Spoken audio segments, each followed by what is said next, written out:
வணக்கம் நண்பர்களே. இன்றைக்கி நம்ம எங்கே இருக்கோம்னு பார்த்தோம்னா, நம்ம போன மாதம் வாழைக்கு இன்ஜெக்ஷன் பண்ண கோவில்பாளையம் ஏரியாவில் பழனிசாமி அண்ணா தோட்டத்தில் இருக்கோம். ஆக்சுவலாக போன மாதம் வாழைக்கு இன்ஜெக்ஷன் பண்ணதோட ரிசல்ட் எப்படிங்கிறத நான் இன்றைக்கி இந்த வீடியோவில் உங்களுக்கு சொல்ல போகிறேன். நம்ம இன்ஜெக்ஷன் பண்ணும்போது அஃபெக்ட் ஆன லீஃப் இந்த ஒரு லீஃப் தான். பட் இதுக்கு மேலே நம்மளுடைய மருந்து பார்த்திங்கன்னா, இது அதுக்கு பக்கத்தில் இருக்கிற லீஃப் பார்த்திங்கன்னா அடுத்த லீஃபுக்கு பார்த்திங்கன்னா பரவ விடாமல் தடுத்துருக்கு. நம்ம இன்ஜெக்ஷன் பண்ண ஃபீல்டு இதுவே பார்த்தீங்கன்னா இன்ஜெக்ஷன் பண்ணாத ஃபீல்டு பக்கத்தில் அவரோட அண்ணாவது இருக்குது. அதையும் நான் உங்களுக்கு அந்த டிஃப்ரெண்ட்டையும் காட்டுறேன். உங்களுக்கு பார்த்தீங்கன்னா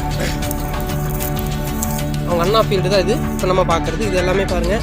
இது எப்படி இருக்குங்கிறது பாருங்கள்.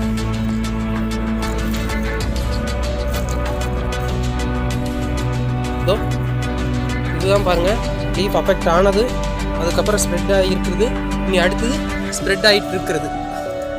இது பார்த்தீங்கன்னா நல்லா தெரியும். இப்போ இதில் பார்த்தீங்கன்னா ஸ்ப்ரெட் ஆகிட்டு இருக்குது. ஆக்சுவலாக இது மூணு இலையிலையுமே பாதிச்சிருக்கு, 3 கிளைகளில் பாதிச்சிருக்குது. ஆனால் நம்மளோட இது மருந்து பார்த்தீங்கன்னா கொடுத்ததுமே அப்படியே அரெஸ்ட் ஆகிடுச்சு. அடுத்த இலைகளுக்கு வந்து பரவாமல் பாதுகாத்துருக்கு. சூப்பரான ஒரு ரிசல்ட். ஃபார்மரே பார்த்தீங்கன்னா மிராக்கலான ஒரு ரிசல்ட்டை ஃபீல் பண்ணியிருக்காரு. அந்த அளவுக்கு பார்த்தீங்கன்னா அடி தண்டுவக்கம் ஆகட்டும், அதுக்கும் இதுக்கும் உள்ள வித்தியாசத்தை பாருங்கள். தெரியுதுங்களா? நம்ம இன்ஜெக்ஷன் பண்ண ஃபீல்டு அடி தண்டுவக்கம் நல்லா இருக்குது, புடையும் வந்துக்கிட்டு இருக்குது. இப்போ எல்லாமே பார்த்தீங்கன்னா புடை விட்டுருச்சு. நீ அடுத்தது பார்த்தீங்கன்னா எல்லாமே புடை ஈவனாக தள்ளுறதுக்காக ஸ்டார்ட் ஆயிடுச்சு. சூப்பரான ஒரு ரிசல்ட். எல்லா ஏரியாவிலையுமே எல்லா ஃபார்மர்களுக்கும் நல்ல பலனை கொடுக்குறதுக்காக நம்ம இந்த ஒரு ப்ராஜெக்ட் எடுத்து பண்ணிகிட்ருக்கோம். தேங்க்யூ நண்பர்களே.